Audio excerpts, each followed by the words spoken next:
Hi everyone, welcome to our YouTube channel general studies for government jobs. তোমাদের যে practice হচ্ছিল KP কনস্টেবলকে target করে, আজকে তার পরবর্তী ক্লাস নাম্বার 15, যেখানে আমরা কয়েকটি ম্যাথ এবং রিজনিং নিয়ে আলোচনা করছি। এর আগেও আমাদের 14টি ক্লাস হয়ে গেছে। যারা যারা দেখোনি, এই ভিডিও ডেসক্রিপশন বক্সে তার প্লেলিস্ট লিঙ্ক তোমরা পেয়ে যাবে, সেখান থেকে আগের ক্লাসগুলিকে অবশ্যই দেখে নেবে। আর ভিউ তো একদমই দেখছি না, তোমাদের পড়াশোনা সব উঠে গেছে আমি বুঝতে পারছি। দেখো, এখন হঠাৎ করে ডেট দেবে, তখন আবার তোমাদের তাগিদ বাড়বে বা চাহিদা বাড়বে।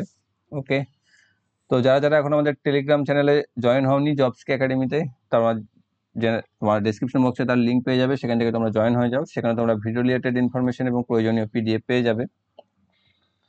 আজকের প্র্যাকটিসের প্রথম অঙ্ক দেখো কি রয়েছে, যে একজন বিক্রেতা 300টি আম 600 টাকায় ক্রয় করেছিলেন। সেই আমগুলির মধ্যে কিছু আম পচে গিয়েছিল এবং সেগুলি তিনি ফেলে দিয়েছিলেন। বাকি আমগুলি তিনি প্রতিটি 3 টাকা দরে বিক্রি করেন এবং তাতে তিনি 210 টাকা লাভ করেন। তাহলে কত শতাংশ আম তিনি ফেলে দিয়েছিলেন? ওকে, পড়ো ভালো করে অঙ্কটা, তারপর করবে। কি হয়েছে, 300টি আম সে কিনেছে 600 টাকায়, তার মধ্যে কিছু পচে গিয়েছে যা আমি জানি না। তারপর বাকি যে আমগুলো থাকছে তাকে প্রতি 3 টাকা দরে বিক্রি করেছে এবং বিক্রি করে 210 টাকা লাভ করেছে। তাহলে কিনেছিল তো 600 টাকায়, তাই 210 টাকা যদি লাভ করে, তাহলে বিক্রয় মূল্য কত হয়েছে? সেলিং প্রাইস কত হবে? 600 প্লাস 210 সমান হচ্ছে 810 টাকা। ঠিক, তাহলে সেলিং প্রাইস হচ্ছে 810 টাকা। কত করে বিক্রি করেছে? সেগুলো প্রতিটি 3 টাকা করে। তাহলে কতগুলি আম বিক্রি করেছে? 810 বাই 3 মানে হচ্ছে 270টি আম। তাই 270টি আম সে বিক্রি করেছিল, কিন্তু কিনে তো ছিল 300টি আম না। তাহলে পচে গেছিল কত আম, বা পচা আম 300 মাইনাস 270 সমান হচ্ছে 30টি। কিন্তু আমাকে সেটা তো চাইনি না, আমার চেয়েছে কত শতাংশ আম পচে গেছিল বা ফেলে দিয়েছিলেন। তাহলে পার্সেন্টেজ বার করতে হবে, কতগুলোর মধ্যে 30টি পচেছিল। 300টি আম কিনেছিল, তার মধ্যে 30টি পচেছিল, তাহলে তার পার্সেন্টেজ বার করে দেবে 100 দিয়ে গুণ করে। এটা যদি করার দরকার নেই, মুখে মুখেই তোমরা করতে পারবে, যেখান থেকে আসবে 10%। অপশন নাম্বার বি তে রয়েছে সঠিক উত্তর। নেক্সট রয়েছে, প্রদত্ত চিত্রটিতে আয়তক্ষেত্রটি পুরুষদের প্রতিনিধিত্ব করে, ত্রিভুজটি শিক্ষিতদের প্রতিনিধিত্ব করে, বৃত্তটি শহুরেদের এবং বর্গক্ষেত্রটি সরকারি কর্মচারীদের প্রতিনিধিত্ব করে। শহর অঞ্চলে বা শহরে অঞ্চল থেকে আসা শিক্ষিত পুরুষদের সংখ্যা কত? তাহলে কি হচ্ছে, আমার চাই শহর অঞ্চল, শিক্ষিত আর পুরুষ। শহর কাকে করেছে? শহর বৃত্ত, তাই বৃত্ত লাগবে। বর্গক্ষেত্রটি আচ্ছা, পুরুষ কাদের আছে? আয়তক্ষেত্র, মানে আয়তক্ষেত্র লাগবে। আর আছে শিক্ষিত, শিক্ষিত হচ্ছে ত্রিভুজ, আর ত্রিভুজ লাগবে। তাহলে আয়তক্ষেত্র, বর্গক্ষেত্র এবং ত্রিভুজ, এই তিনটির মধ্যে যেটা কমন প্লেস সেটা আমাদের অ্যান্সার। যেটা কোথায় রয়েছে দেখো, যেটা হচ্ছে এই অংশটা, যেটা আয়তক্ষেত্র, ত্রিভুজ এবং বৃত্ত তিনটির মধ্যেই অবস্থান করছে। তাহলে এর ভিতরে কত লেখা ছিল? 4 জন। তাহলে 4 জন সেরকম পুরুষ রয়েছে যারা শহর থেকে এসেছে এবং শিক্ষিত। অপশন এ তে রয়েছে সঠিক উত্তর। নেক্সট, একটি আয়তক্ষেত্রের দৈর্ঘ্য প্রস্থের তুলনায় 2 সেন্টিমিটার বেশি। যদি আয়তক্ষেত্রটির পরিসীমা 20 সেন্টিমিটার হয়, তাহলে সেটির ক্ষেত্রফল কত? পড়ে পজ করো, ভিডিওকে পজ করে ক্যালকুলেশন করো, করে অ্যান্সার কমেন্ট করো, তারপর আবার রিজিউম করে দেখতে থাকো। কি বলেছে এখানে, যে একটি আয়তক্ষেত্রের দৈর্ঘ্য প্রস্থের তুলনায় 2 সেন্টিমিটার বেশি। তো দৈর্ঘ্য যদি এল হয় আর প্রস্থ যদি ডাব্লিউ হয়, বা উইথ অ্যান্ড লেন্থ, তাহলে আমি বলতে পারি যে দৈর্ঘ্য থেকে প্রস্থ বাদ দিলে সেটা হচ্ছে 2। আর এখানে আয়তক্ষেত্রের পরিসীমা দিয়ে দিয়েছে 20। পরিসীমার সূত্র কি জানি? 2 গণিত দৈর্ঘ্য প্লাস প্রস্থ সমান হচ্ছে 20। তাহলে এখান থেকে আমি এল প্লাস ডাব্লিউ বার করতে পারি, যেটা হবে 10। তাহলে এখানে দেখো এল মাইনাস ডাব্লিউ 2 ছিল, আর এখান থেকে এল প্লাস ডাব্লিউ সেটা সমান 10 হবে, যেটা আমরা মুখে মুখে নিয়ে আসতে পারবো বোঝানোর জন্য। এটা করা নয়তো করতে নেই বা করার দরকার নেই, পরীক্ষার সময় করবেও না। ঠিক আছে, যেটা তুমি একমাত্র করতে পারছো না হিসাব, তবেই সেটাকে টুকবে বা লিখবে, নয়তো কিচ্ছু লিখবে না, যতদূর তুমি নিজে নিজে মুখে করতে পারবে। এবার যদি দুটির বিয়োগফল আর যোগফল দিয়ে দেওয়া থাকে, তাহলে আমি জানি যে বড় কোনটা, এখানে লেন্থ। তাহলে বড় যেটা সেটা লেন্থ হচ্ছে কি, বিয়োগফল আর যোগফলের যোগফল বাই 2, মানে হচ্ছে 2 প্লাস 10 মানে 12/2 সমান হচ্ছে 6। আর উইথ বা ছোট যেটা, সেটা হচ্ছে বিয়োগফল যোগফল থেকে বিয়োগফলের বিয়োগ মানে 10 থেকে 2 বাদ মানে হবে 8/2 মানে হবে 4। তাহলে লেন্থ অ্যান্ড উইথ পেয়ে গেছি 6 আর 4। তাহলে আমাদের কি বার করতে বলেছে? ক্ষেত্রফল।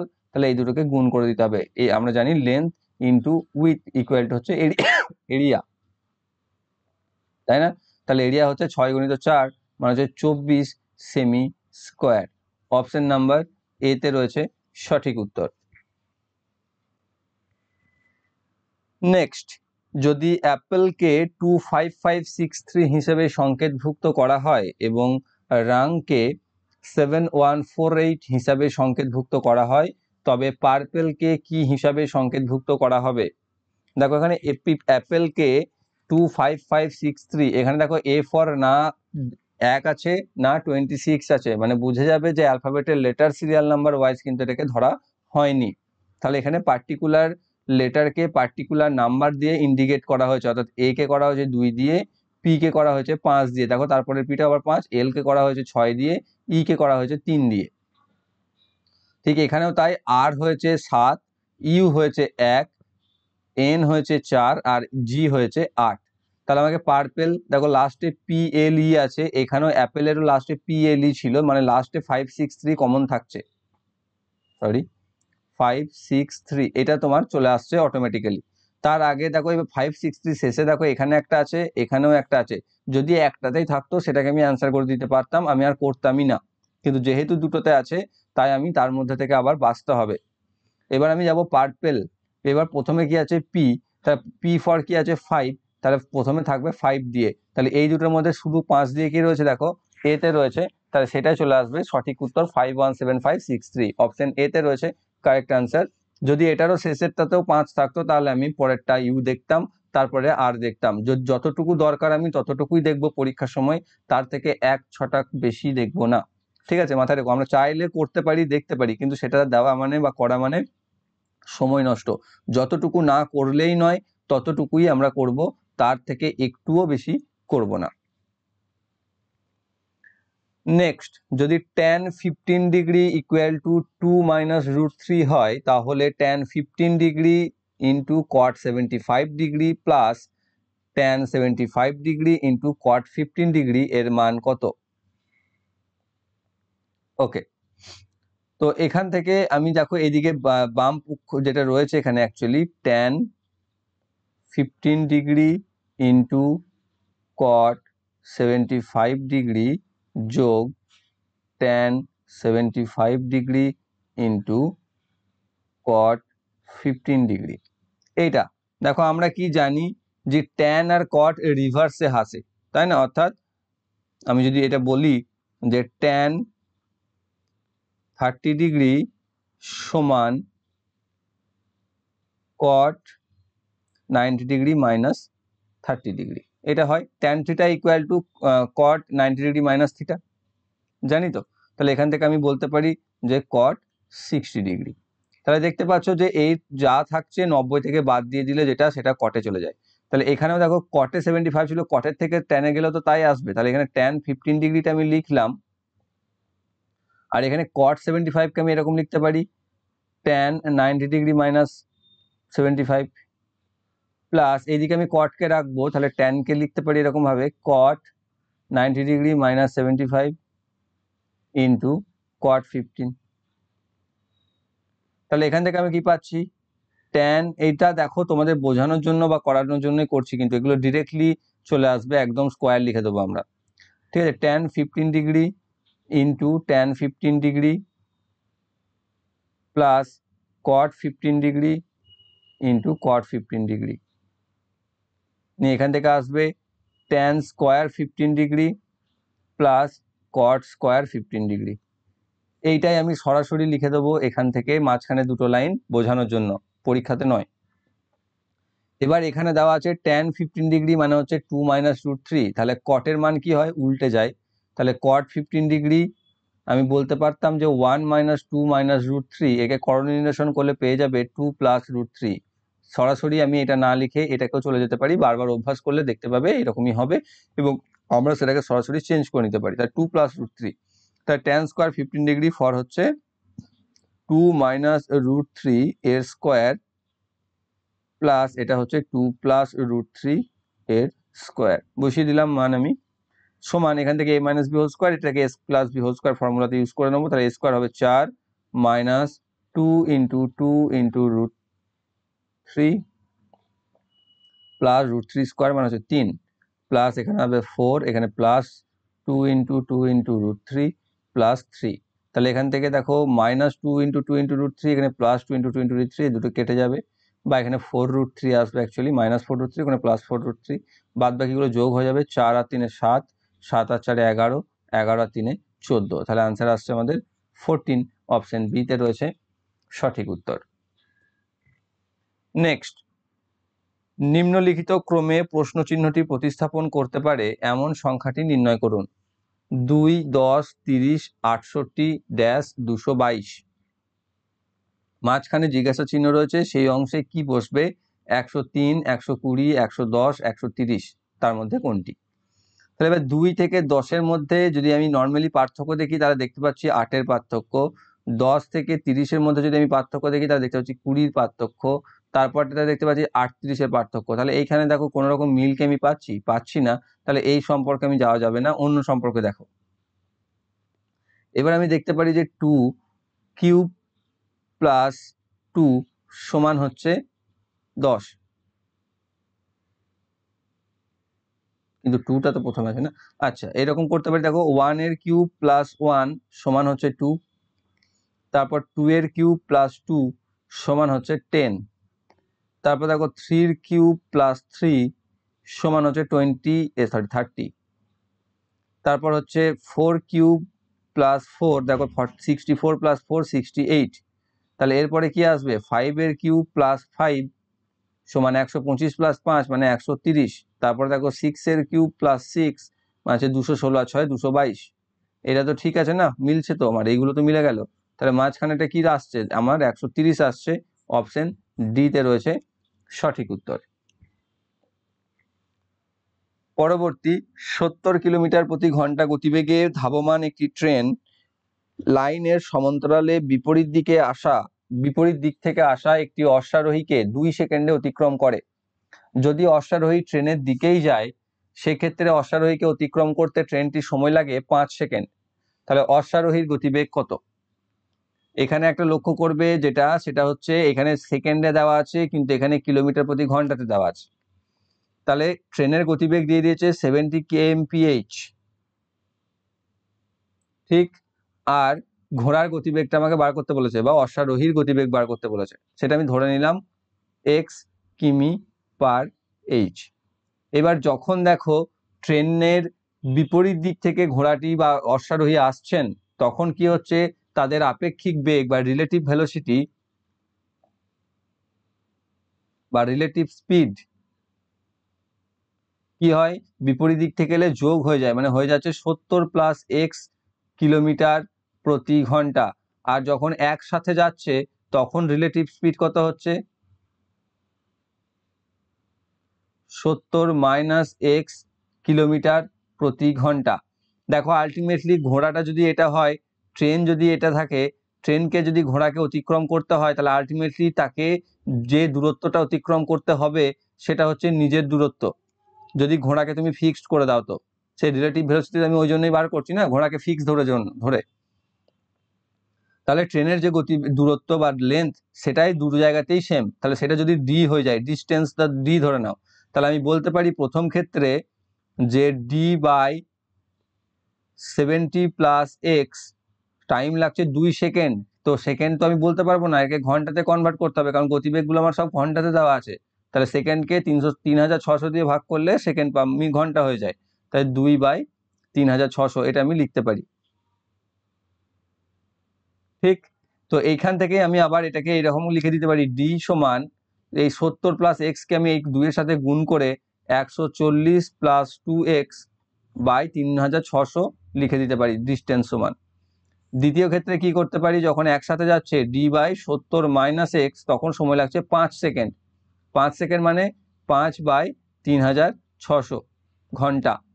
এখানেও তাই করতে পারি আমি, যে ডি সমান 350 মাইনাস 5x বাই 3600।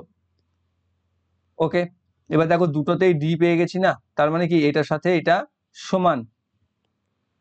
সেটা যদি হয় তাহলে আমি লিখতে পারি, দেখো সমান যদি এটা সমান যদি এটা হয় 350 মাইনাস 5x বাই 3600, তাহলে প্রথমে 3600 কেটে দিতে পারি।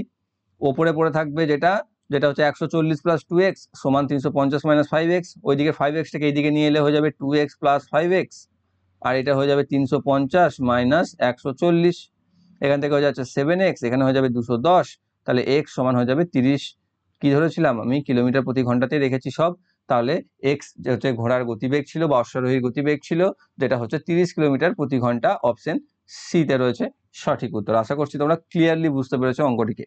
এবার তোমরা যেমন পারবে, যত স্টেপ জাম্প করতে পারবে তত সহজে তত সুবিধার্থে শর্টে করতে পারবে। নেক্সট, নিম্নলিখিত প্রস্তাবগুলির মধ্যে দুটি এমনভাবে সম্পর্কিত যে একটি অপরটিকে অস্বীকার করে, সেই প্রস্তাবগুলি কি কি? প্রস্তাবগুলি দিয়েছে সমস্ত হাতি বিড়ালের সমান, বি দিয়েছে কিছু হাতি বিড়ালের সমান নয়, সি দিয়েছে কিছু হাতি বিড়ালের সমান, আর ডি দিয়েছে কয়েকটি হাতি বিড়ালেরও সমান। তাহলে প্রথমে দেখো এ নাম্বার যেটা দিয়েছে সেটা দিয়েছে সমস্ত হাতি বিড়ালের সমান, এখানে বিতে দিয়ে দিয়েছে কিছু হাতি বিড়ালের সমান নয়। তাহলে দেখো এখানে তো বলেছে না সমস্ত হাতি বিড়ালের সমান, তাহলে এটা যদি হয় তাহলে এটা কিভাবে সম্ভব? কারণ এখানে তো বলে দিয়েছে যে সব হাতি বিড়াল, এখানে আবার বলছে কিছু হাতি বিড়াল নয়, মানে এরা একে অপরকে অস্বীকার করছে। অর্থাৎ যদি এ সঠিক হয় তাহলে বি ভুল, আর যদি বি সঠিক হয় তাহলে এ ভুল। ওকে, তো অপশন বি আর এ এই দুটোই হচ্ছে একে অপরের সেইভাবে সম্পর্কিত যা একে অপরকে অস্বীকার করে, যেটা রয়েছে অপশন বি তে, এ এবং বি। নেক্সট রয়েছে x ইকুয়াল টু 3 এবং y ইকুয়াল টু 5 হয় তাহলে 4x square plus 4xy plus y স্কোয়ারের মান কত হবে? তো এখানে মান যেটা দিয়ে দিয়েছে তুমি ডিরেক্টলি এখানে পুট করতে পারো, কিন্তু তার থেকেও আরো বেশি সুবিধা হয়ে যাবে যদি এটাকে তুমি কোনো ফর্মুলাতে নিয়ে আসতে পারো। যেমন দেখো এখানে আমি a plus B whole square ফর্মুলাতে নিয়ে আসতে পারবো, কারণ এটাকে আমি লিখতে পারি এরকম ভাবে 2x square plus 2 into 2x into y plus y square. দেখো পরীক্ষা হলে কি আমি এগুলো লিখবো? একদমই না, এগুলো তোমাকে জানতে হবে, এগুলো তোমাকে বুঝতে হবে দেখে। এবার এইগুলো লিখতে গিয়ে তুমি যদি লেট করো, দিয়ে যদি বলো স্যার আপনি তো লিখিয়ে করেছিলেন, এত টাইম কি করে দেবো, এত টাইম তো পরীক্ষা দেওয়া যাবে না, তাহলে তো কিছু করার নেই না। এগুলো তোমাদের বোঝানোর জন্য বলি, পরীক্ষাতে অবশ্যই তোমরা এগুলো করবে না, কারণ দেখেই বুঝতে পারছো এটা কি ফর্মুলায় আসবে। আমি সরাসরি এখান থেকে লিখে দিতে পারি এটাকে 2x প্লাস ওয়াই এর হোল স্কোয়ার, ঠিক, আর দিয়ে আমি এখানে 3 আর 5 মান বসিয়ে দেবো, তাহলে 3 2 6 হয়ে যাবে আর এখানে 5 হয়ে যাবে, তাহলে 6 প্লাস 5 স্কোয়ার মানে 11 স্কোয়ার মানে হচ্ছে 121 is the correct answer. Option A তে রয়েছে সঠিক উত্তর। ঠিক আছে, তো এগুলো শর্টে তোমাদেরকে করতে হবে, শর্টকাট নিজেদেরকে বানাতে হবে। আমাকে দেখো সকলের জন্য বলতে হয়, সেক্ষেত্রে আমাকে কনসেপ্টচুয়াল বা কনসেপ্ট ক্লিয়ার করেই বলতে হবে প্রত্যেকটা ক্ষেত্রে। এবার সেখানে দেখবে অনেক জায়গা আছে যেগুলোকে তোমরা চাইলে জাম্প করতে পারো, তো পরীক্ষাতে সেগুলো আমার বলার জন্য ওয়েট করে থেকো না যে আমি বলবো তবেই জাম্প করবে, না তো এইভাবেই করতে হবে। নিজেদের দেখবে যেগুলো জানো সেগুলোকে তোমাকে স্টেপ জাম্প করতে হবে, এবং পরীক্ষাতে তুমি যত জাম্প করতে পারবে তত ফাস্ট করতে পারবে। ওকে, next, M1 M2 M3 M4 M5 ও M6 এই 6 জন লোক উত্তর দিকে মুখ করে সারি বেঁধে বসে আছে, উল্লেখিত ক্রমে নয়। M2 ও M3 এর মাঝে শুধু 3 জন বসে আছে, M5 এর ঠিক বাঁ পাশেই বসে আছে M3। একদম কারেক্ট লোকেশন পেয়ে গেছি এটা, যে M5 তার ঠিক বাঁ দিকেই বসে আছে M3। ওকে, বসিয়ে দিলাম। M1 ও M5 এর মধ্যে মাত্র 3 জন বসে আছে, অর্থাৎ M5 আর M1 এদের মধ্যে 3 জন আছে, তাহলে 3 জনের জায়গা আমি করে দিতে পারি এদিকে 1 2 3 নিয়ে এখানে লিখতে পারি M1। M6 এর ঠিক বাঁ পাশে এবং M3 এর ডান পাশে M4, দেখো M3 কিন্তু ঠিক ডান দিকে বলেনি, তাহলে আমি এখানে কোথাও বসাতে পারি, তাহলে আর M6 এর ঠিক বাঁ পাশে বলেছে, আর M2 আর M3 মাঝখানে 3 জন বসে আছে, তাহলে 3 জন যদি বসিয়ে দাও তাহলে M2 কে তুমি এখানে লিখতে পারো, M2 যদি এখানে চলে আসবে অটোমেটিক্যালি, কারণ M3 আর M2 এর মধ্যে তো 3 জন আছে বলেই দিয়েছে। আর এখানে কি বলেছে যে M6 এর ঠিক বাঁ পাশে বসেছে, তাহলে M6 এর যদি বাঁ পাশে বসতে হয় আপাতত এখানে M6 এ বসতে হবে, তবে তার ঠিক বাঁ পাশটা ফাঁকা আসবে। কে বসেছে সেখানে বসেছে M4, আর যে বসেছে M3 এর ডান দিকে, দেখো M3 ডান দিকে তো আছে না, ঠিক ডান দিকে তো বলেনি, ডান দিকে বলেছে, তাহলেই আমার কমপ্লিট হয়ে গেল বসানো। এবার আমাকে কি চেয়েছে এখানে, যে M3 আর M6 এর মধ্যে কতজন আছে, M3 আর M6 এর মধ্যে কতজন আছে, M4 আর M5। অপশন বি তে রয়েছে সঠিক উত্তর। নেক্সট, কর্মী বি এর থেকে 3 গুণ বেশি কর্মক্ষম, তারা একত্রে একটি কাজ 18 দিনে করতে পারে, তাহলে এ একা কাজটি শেষ করতে কতদিন সময় নেবে? অর্থাৎ এ আর বি যদি একসাথে করে তাহলে তারা কাজটিকে 18 দিনে শেষ করে দেয়, কিন্তু বলেছে এ বি এর 3 গুণ কাজ করতে পারে, মানে 3 জন বি মিলে যা কাজ করছে এ একা তাই কাজ করতে পারবে, বা এ ইকুয়াল টু 3b আমি লিখতে পারি। তাহলে এর জায়গায় যদি আমি সেটা বসিয়ে দিই 3b, তাহলে 3b প্লাস বি সমান 18 দিনে কাজ করতে পারছে, মানে 4b বা 4টে বি মিলে 18 দিনে কাজ করতে পারছে। তাহলে এবার যদি শুধু এ কাজ করে তাহলে শুধু এ কি, এ তো 3টে বি এর সমান, তাহলে 3b কত দিনে কাজ করবে সেটা আমি বার করে নিতে পারি। তাহলে 3b এর সাথে কত দিনে কাজ করবে, দেখো যেহেতু কমে গেছে তাই সময় বেশি লাগবে, তাহলে বেশি লাগলে বড়টা উপরে বসবে, তাহলে 4b by 3b into 18, B কেটে দাও, 3 6 18, 4 6 24 দিন, তাহলে শুধু এর কাজ করতে কতদিন সময় লাগবে? 24 দিন। অপশন ডি তে রয়েছে সঠিক উত্তর। নেক্সট, বা তুমি এটাকে অভ্যাস করতে করতে থাকলে দেখতে পাবে এখানে 3 গুণ বলে দিয়েছে না, তাহলে এখানে একে 3 দিয়ে গুণ করে দেবে, ভাগ করে দেবে, আর এখানে এ একা বলেছে, মানে সে এ আর এখানে যদি যোগ করে দাও তার সাথে বি, তাহলে 4 চলে আসবে, এখানে যেমন 4b এসেছিল দিয়ে 4 দিয়ে এই 3 দিয়ে ভাগ করে যা পাবে তাকে 4 দিয়ে গুণ করে দেবে, সরাসরি অ্যান্সার চলে আসবে। কিন্তু এটা তোমাদের বুঝতে অসুবিধা হবে অবশ্যই, যদি তারা খুব মানে অভ্যস্ত না থাকো, তো সেই জন্য এটাকে না বলাই বেটার। নেক্সট হচ্ছে অবনীশ হর্ষের বন্ধু। একজন বৃদ্ধের দিকে ইঙ্গিত করে অবনীশ হর্ষকে জিজ্ঞাসা করলেন তিনি কে? হর্ষ উত্তর দিল তার ছেলে আমার ছেলের কাকা। বৃদ্ধটি কিভাবে হর্ষের সাথে সম্পর্কিত? তার ছেলে আমার ছেলের কাকা মানে কি, যে এখানে ধরুন সেই বৃদ্ধটা রয়েছে, বৃদ্ধটার ছেলে বলেছে, যে হচ্ছে হর্ষের ছেলের কাকা, হর্ষের ছেলে যদি হয় তাহলে হর্ষের ছেলের কাকা বলতে কি বোঝায়? বাবার ভাই, মানে হর্ষের ভাই সে, তাহলে হর্ষের ভাই যদি বৃদ্ধের ছেলে হয় তাহলে হর্ষ হচ্ছে সেই বৃদ্ধটার ছেলে, তবে তো তারা একে অপরের ভাই হতে পারবে, তার মানে বৃদ্ধটি হচ্ছে হর্ষের বাবা। অপশন এতে রয়েছে সঠিক উত্তর। নেক্সট রয়েছে একটি 64 সেন্টিমিটার পরিসীমা বিশিষ্ট ত্রিভুজের অন্তর্বৃত্তের ব্যাসার্ধ হলো 8 সেন্টিমিটার, এই ত্রিভুজটির ক্ষেত্রফল কত? এখানে তোমাকে একটা সম্পর্ককে মনে রাখতে হবে, যে সম্পর্কটা কি, যে ইন রেডিয়াস বা তোমার অন্তর্বৃত্তের ব্যাসার্ধ, in radius of a triangle equal to area by semi perimeter.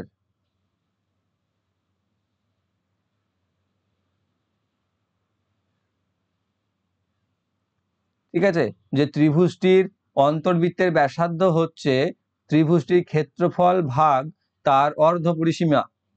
তাহলে এখানে পরিসীমা দিয়ে দিয়েছে 64, তাহলে অর্ধ পরিসীমা কত হবে? 64/2 মানে হচ্ছে 32। এবার আমি মান বসাতে পারি, রেডিয়াসটা তো এখানে দেওয়া আছে 8 সেমি, তাহলে 8 বা এখানে লিখতে পারি এরিয়া বাই 32 সমান হচ্ছে 8, বা তাহলে আমাকে কি চেয়েছে? এরিয়া বার করতে বলেছে, এরিয়া সমান 8 গুণিত 32, 3 8 24 আর 8 2 16, 256 সেমি স্কোয়ার বা স্কোয়ার সেন্টিমিটার। অপশন নাম্বার এতে রয়েছে সঠিক উত্তর। অনেকগুলির উত্তর আজকে এ হচ্ছে না। নেক্সট, নিম্নলিখিত ক্রমে প্রশ্নচিহ্নটি প্রতিস্থাপন করতে পারে এমন অক্ষর গুচ্ছটি নির্ণয় করো। ফার্স্টে তোমরা কমেন্ট করতে থাকো কি আসবে এখানে, এসি সিএফ ইজে জিও, তারপরে কি হবে? জে ইউ নাকি আইভি নাকি জে ভি নাকি আইইউ?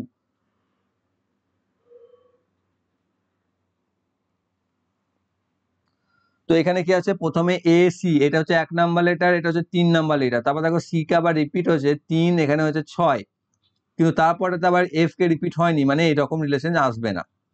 এবার এখানে দেখো, তাহলে প্রথমে এর দেখো এ, তারপর হচ্ছে সি, তারপর হচ্ছে ই, তারপর হচ্ছে জি, কিভাবে হয়েছে? এ বি বাদ দিয়ে হয়েছে সি, ডি দিয়ে হয়েছে ই, এফ বাদ দিয়ে হয়েছে জি, তাই না? তাহলে জি এর পর এইচ বাদ দিয়ে হবে আই, তাহলে এখানে পরবর্তীতে আসবে ফার্স্ট লেটার আই। এবার তারপর একটা সি ডিই বাদ দিয়ে হয়েছে এফ, সি ডিই বাদ দিয়ে হয়েছে এফ, তারপর হয়েছে জি এইচ আই, তিনটে বাদ দিয়ে হয়েছে জে, তারপর কে এল এম এন, চারটে বাদ দিয়ে হয়েছে ও, তাহলে এরপর পাঁচটা বাদ দিয়ে হবে, তাহলে পি কিউ আর এস টি বাদ যাবে, নিয়ে আসবে ইউ, তাহলে এখানে আয়ের পর বসবে ইউ, তাহলে আয়ের পর আসবে ইউ, অপশন নাম্বার ডি তে রয়েছে সঠিক উত্তর। নেক্সট, একজন ব্যক্তি ক্রয় মূল্যের 4% ক্ষতিতে ফুল বিক্রি করে, কিন্তু সে 25 কেজি বাটখারার বদলে 25 গ্রাম বাটখারার বদলে 20 গ্রামের ব্যবহার করে, তাহলে তার লাভের হার কত শতাংশ? দেখো এই অঙ্কটা পড়েই তুমি করে ফেলবে, অঙ্কটাকে করতেই হবে না। কিভাবে করবো সেটা, 4% ক্ষতি করছে, বিক্রি করছে, 4% ক্ষতিতে সে বিক্রি করছে। ধরে নাও 25 গ্রাম জিনিসের দাম 25 টাকায়, তাহলে সে যদি 4% ক্ষতিতে বিক্রি করে মানে হবে 100 টাকাটা 96 টাকায়, 96/100 করতে পারি, 4 24 4 25, 25 25 কেটে যাবে মানে 24 টাকা, তাহলে 25 গ্রাম জিনিসটা সে 24 টাকায় বিক্রি করছে, কিন্তু দিচ্ছে কত 20 গ্রাম, 25 গ্রাম তো দিচ্ছে না, তাই দিচ্ছে 20 গ্রাম, 20 গ্রামের জিনিসের দাম কত হবে, 25 গ্রামের যদি দাম 25 টাকা হয় 20 গ্রামের দাম হবে 20 টাকা, তাহলে আলটিমেটলি সে 24 টাকায় বিক্রি করছে কতটা 20 গ্রাম বা 20 টাকার মাল, তাহলে 24 টাকাতে দিচ্ছে সে 20 টাকার মাল, তাহলে লাভ কত করছে 24 - 20 সমান 4 টাকা, কত টাকার মালে 20 টাকার মাল বিক্রি করে 4 টাকা লাভ করছে, তাহলে পার্সেন্টেজ অফ লাভ কত হবে 20-র মধ্যে 4 × 100 মানে হবে 20%, অপশন নাম্বার বি তে রয়েছে সঠিক উত্তর। ক্লিয়ার, মুখে পড়েই অঙ্কটা পড়েই তুমি করতে পারবে, ক্যালকুলেশন নয়, বেশি দরকার নেই। নেক্সট রয়েছে A B C D E F G ও এইচ, এই 8 জন লোক গোল টেবিলের চারদিকে ঘিরে কেন্দ্রের দিকে মুখ করে বসে আছে, উল্লেখিত ক্রমে নয়। সি এর ডান দিক থেকে দ্বিতীয় হলো এ, ঠিক আছে আমি আর পড়বো না, প্রথমে 8 জনকে জায়গা করে নিয়ে আমি একটা গোল টেবিল বৈঠক বানিয়েই ফেলি, হয়ে গেল 8 জনের টেবিল। এবার বলছে কি যে সি এর ডান দিক থেকে দ্বিতীয় হলো এ, ধরে নাও সি এখানে আছে, ডান দিক থেকে দ্বিতীয়তে এ মানে এ আছে এখানে, এবং ডি এর বাঁ দিক থেকে তৃতীয় হলো সি, অর্থাৎ ডি এর বাঁ দিকে 3 নম্বরে সি, 3 নম্বরে যদি সি থাকে, সি হচ্ছে এটা, দ্বিতীয় হচ্ছে এটা, প্রথম হচ্ছে এটা, তাহলে ডি থাকবে এখানে। বি কিন্তু সি এর পাশে বসেনি, তাহলে বি এখানেও বসেনি এখানেও বসেনি। ই এর ডান দিক থেকে দ্বিতীয় হলো বি, তাহলে ই এর ডান দিক থেকে দ্বিতীয় বলছে বি, তাহলে ই এর ডান দিক থেকে দ্বিতীয় যদি বি হয় তাহলে ই কে এখানে বসতে হবে, তবে তার ডান দিক থেকে দ্বিতীয় বি এখানে আসতে পারবে, কারণ তাছাড়া জায়গা হবে না। দেখো ডি ও জি এর মাঝখানে শুধু একজন বসেছে, তাহলে ডি আর জি এর মাঝখানে একজন বসেছে মানে জি এখানে বসছে, এখানে যদি জি বসে, আর কি বলছে এইচ এর, জি হলো এইচ এর বাঁ দিক থেকে দ্বিতীয়, তাহলে এইচ এর বাঁ দিক থেকে দ্বিতীয় মানে এইচ বসেছে এখানে, তাহলে আর কে থাকছে বেচারা এফ থাকছে, বেচারা এফ কে এখানে বসাতে তুমি বাধ্য। হয়ে গেল আমাদের অ্যারেঞ্জমেন্ট করা। এবার আমাকে কি চেয়েছে যে সি এর সাপেক্ষে জি এর অবস্থান কোথায়, সি এর সাপেক্ষে জি, সি এর সাপেক্ষে জি কোথায় আছে, সি এর বাঁ দিক থেকে 1 2 3 নম্বরে, তাহলে সি এর বাঁ দিক থেকে তৃতীয়, অপশন নাম্বার বি তে রয়েছে সঠিক উত্তর। নেক্সট, x² + y² = 41 এবং xy = 20 হলে তাহলে 1/x + 1/y মানে কত? দেখো 1/x + 1/y যদি করতে চাই তাহলে আমার নিচে চলে আসবে xy আর উপরে চলে আসবে y + x বা x + y, তাহলে আমাকে x + y এর ভ্যালু জানতে হবে, কিন্তু এখানে দেওয়া আছে x² + y², সেখান থেকে আমি কি করব a² + b² ফর্মুলা ইউজ করে x + y এর ভ্যালু বার করব, কারণ xy দেওয়া আছে। ঠিক, তাহলে এখানে আমি করতে পারি a² + b² ফর্মুলা, যেটা হচ্ছে x + y এর হোল স্কয়ার - 2xy সমান 41 লিখতে পারি। xy এর ভ্যালু বসিয়ে দেবে 20, তাহলে হয়ে যাবে 40, মানে হয়ে যাবে x + y এর হোল স্কয়ার - 40 সমান হবে 41, 40 এর দিকে এসে যোগ হয়ে যাবে, তাহলে x + y এর হোল স্কয়ার সমান হয়ে যাবে 81, তাহলে x + y সমান কি হয়ে যাবে √81 বা 9। x + y পেয়ে গেলে এখানে xy মান দেওয়া আছে, বসিয়ে দাও মান, y + x এর মান হচ্ছে 9 আর xy মান তো দেওয়া আছে 20, তাহলে 9/20 is the correct answer, option B তে রয়েছে সঠিক উত্তর। নেক্সট, নিম্নলিখিত ক্রমে প্রশ্ন চিহ্নটি প্রতিস্থাপন করতে পারে এমন শব্দটি নির্ণয় করুন। O2F R5H U10J X17L, next কি আসবে? তো প্রথমেই যেটা সহজ সব থেকে করা সেটা হচ্ছে নাম্বারগুলোকে দেখো, 2, 2 এর পর হচ্ছে 5, 5 এর পর হচ্ছে 10, 10 এর পর হচ্ছে 17, কি হয়েছে প্রথমে 3 বেড়েছে, তারপর 5 বেড়েছে, তারপর 7 বেড়েছে, দেখো সংখ্যাগুলো দেখে কি লাগছে পরপর বিজোড় সংখ্যা 3 5 7, তাহলে এরপর 9 বাড়বে, তাহলে 17 থেকে যদি 9 বাড়ে তাহলে আসবে মাঝখানে 26। এবার দেখো 26 এখানেও আছে, 26 এখানেও আছে, ক্লিয়ার? তার মানে তারপর আমাকে লেটার এবার দেখতে হবে। এখানে কি হচ্ছে ও, ওটা এসেছে আর এ, মানে ও কি হয়েছে M N O P Q R, তাহলে দুটো বাদ দিয়ে আর হয়েছে, এস টি বাদ দিয়ে ইউ হয়েছে, তারপর ভি ডাব্লিউ বাদ দিয়ে এক্স হয়েছে, তারপর কি হবে তাহলে ওয়াই জেড বাদ দিয়ে আবার এ তে ফিরে আসবে, তাহলে প্রথমে আসবে এ, তাহলে A26 আসবে। দেখো এখানে A26, এবার দুটোতে যেহেতু এ রয়েছে তো তুমি প্রথমে এটাকে চেক করবে না, আমি যেটা করে ভুল করলাম, ঠিক? তুমি কোনটাকে চেক করবে? দেখো এই দুটো 26 যেটা রয়েছে তার প্রথমে এটা তো কমন, এখানেও আছে এটা, তাহলে আমি বার করা না করা কোনো ব্যাপার না, ওখানে এ হবেই। তো যেটা রয়েছে এন, এখানে রয়েছে ও, তো শেষেরটাকে তুমি বার করবে যে কি হবে। দেখো এফ, এফটা হচ্ছে এফ, এফ জি এইচ, তারপর হচ্ছে আই জে,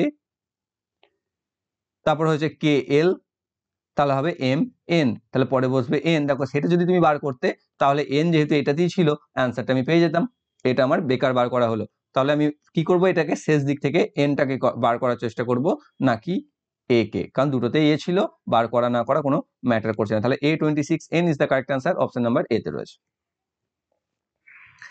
নেক্সট রয়েছে a ইকুয়াল টু 2/3b ও b ইকুয়াল টু 1/3c, তাহলে a:b:c কত? তাহলে a হচ্ছে a সমান 2/3b, বা এটাকে আমি লিখতে পারি a/b সমান 2/3। দেখো বিটাকে এইদিকে নিয়ে চলে এলাম বাই করে। ঠিক একই রকম ভাবে b ইকুয়াল টু 1/3c আছে, যেটাকে আমি লিখতে পারি b/c সমান 1/3। হয়ে গেল। এটা যদি লিখি মানে কি a/b মানে 2/3, এর অর্থ কি? এর অর্থ হচ্ছে a:b সমান 2:3। এবার আছে এখানে a:b:c বার করতে বলেছে। প্রথমে a:b জানি 2:3 বসিয়ে দেবে, দ্বিতীয়তে b:c জানি 1:3 বসিয়ে দেবে। এবার দেখো ফাঁকা জায়গা থাকছে দুটো, ফাঁকা জায়গাতে তার পার্শ্ববর্তী সংখ্যাটা বসাবে, যেমন এর পাশে ছিল 3, 3 বসিয়ে দাও, এর পাশে ছিল 1, 1 বসিয়ে দাও, নিয়ে এবার গুণ করে দাও, 2 একে 2, 3 একে 3, 3 3 9। তাহলে a:b:c কত এলো? 2:3:9, অপশন ডি তে রয়েছে সঠিক উত্তর। নেক্সট এবং লাস্ট, একটি নির্দিষ্ট সাংকেতিক ভাষায় NDRWCK কে লেখা হয় GUGPTZ বা Z, সেই সাংকেতিক ভাষায় MTSFHJ এর জন্য ব্যবহৃত সংকেতটি কি হবে? ওকে, তোমরা এটা ফার্স্টে দেখতে থাকো এবং দেখে কমেন্ট করো, এবং কোন বেসিসে হয়েছে বা কোন লজিকে হয়েছে সেটা কমেন্ট করো, আমি জাস্ট অ্যান্সারটুকু বলে দিচ্ছি। অ্যান্সারটা কি হবে? FKHYYY, অপশন ডি তে রয়েছে সঠিক উত্তর। তার জন্য তুমি সাহায্য নিতে পারো, এখানে লিখে দিয়েছি ABCটা। ঠিক, এবার এখানে দেখো কি খুব সহজ, এটা কঠিন নয়। কি হয়েছিল এখানে দেখতে হবে, প্রথমটা কি রিলেশন কাজ করেছে, এন করেছে জি, মানে এন হয়ে গেছে জি তে, তাহলে কি হয়েছে পিছিয়ে এসছে 1 2 3 4 5 6 7 পিছিয়ে এসছে, তাহলে এম কেও তুমি 7 পিছিয়ে নিয়ে চলে যাও, এম আছে না এখানে, তাহলে এম কে যদি 7 পিছিয়ে নিয়ে যাই আসবে এফ, স্বাভাবিকভাবে এফ চলে এলো। দেখো সবগুলোতেই এফ আছে, তো তুমি এটা না করলেও পারতে। তারপর এটা দেখো ডি, ডি ছিল, ডিটা হয়েছে কি ইউ, ডিটাতে 1 2 3 4 5 6 7 8, 8টা পিছিয়ে 9 নাম্বার এসছে, তাই টিটাকে তুমি 9টা ঘর পিছিয়ে দাও, টিটা হয়েছে টি আছে, তাহলে এখানে 1 2 3 4 5 6 7 8 9, তাহলে কে আসছে, তাহলে এফ আসবে কে, এফ কে দেখো দুটোতে রয়েছে মানে এই দুটো বাদ চলে গেল। এরপরে দেখো আবার দুটোতেই এইচ আছে, তাহলে এইচটাকে আমি লিখে দিলাম, আর করবোই না, কারণ দুটোতেই তো এইচ রয়েছে, এখানেও এইচ রয়েছে, এখানেও এইচ রয়েছে। তারপর একটা কি রয়েছে এফ, এটা কিনা আছে ডাব্লু, ডাব্লুটাকে দেখো কি রয়েছে, ডাব্লুটা হয়েছে পি, ডাব্লুটা পি কিভাবে হয়েছিল, একটা ঘর, দুটো ঘর, 3টে 4টে 5টা 6টা 7টা, তার 7 নাম্বার এসেছিল। তাহলে এরপর এখানে কি আছে এফ, এফটাও 7 নাম্বারে পিছিয়ে যাবে, এফ যদি 7 নাম্বার পিছিয়ে যায়, একটা দুটো 3টে 4টে 5টা 6টা 7টা, তাহলে ওয়াই, তাহলে এফ কে এইচ ওয়াই চলে আসছে, যেটা চলে আসবে ওয়াই দিয়ে এটাই রয়েছে, so option D is the correct answer. Okay, তো এই ছিল তোমাদের আজকের ম্যাথ এবং রিজনিং এর প্র্যাকটিস সেট। আশা করছি সকলে প্রত্যেকটি অঙ্ক এবং রিজনিং বা জিআই বুঝতে পেরেছো। বুঝতে যদি কোনো সমস্যা থাকে কমেন্ট বক্সে কমেন্ট করে জানাও। আর আগের ক্লাস যারা দেখোনি ডেসক্রিপশন মধ্যে প্লে লিস্টিং আছে, সেখান থেকে অবশ্যই দেখে নাও। আর ভিউ যেরকম যাচ্ছে তো আর ক্লাস করাতে ইচ্ছা করছে না, তো তোমরা দেখো কি হবে না হবে ঠিক করো। ওকে, আর যারা যারা চ্যানেলে নতুন রয়েছে চাইলে চ্যানেলকে সাবস্ক্রাইব করে রেখো, বেল আইকন কল করে রেখো, যাতে ভবিষ্যৎ ভিডিও নোটিফিকেশন সকলের আগে পেয়ে যাও। Thank you for watching.